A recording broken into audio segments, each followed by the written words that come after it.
పట్టాలకు ఏర్పడిన పగుళ్లే ఇండోర్ పట్నా రైలు ప్రమాదానికి కారణమని అధికారులు అనుమానిస్తున్నారు. ఆధునికమైన లింకే హాఫ్మన్ బుష్ ఎల్హెచ్పి బోగీలు లేకపోవడము మృతుల సంఖ్య పెరగడానికి కారణమని తెలుస్తోంది. ప్రమాదానికి కొన్ని గంటల ముందు అతిపెద్దగా రైలు నుంచి శబ్దం వెలువడినట్లు ప్రయాణికులు చెబుతున్నారు. భారీ శబ్దం వచ్చిన విషయం ప్రమాదానికి కనీసం 12 గంటల ముందే ఒక అధికారికి చెప్పినట్లు తెలిపిన ప్రకాష్ అనే ప్రయాణికుడు సదరు అధికారి పట్టించుకోలేదని ఆవేదన వ్యక్తం చేశాడు. మరోవైపు వాతావరణ పరిస్థితులు సరైన పర్యవేక్షణ లేకపోవడం కూడా పట్టాలపై పొగుళ్లకు కారణమవుతున్నాయని సమాచారం.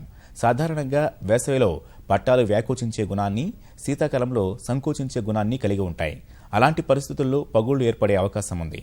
కాబట్టి రైల్వే సిబ్బంది నిరంతరం పట్టాలను పర్యవేక్షించి తగు విధంగా మరమ్మతులు చేస్తూ ఉంటారు. పుఖారియా వద్ద ప్రమాదానికి కారణాలు దర్యాప్తు తర్వాతే బయటకు వచ్చే అవకాశం ఉంది.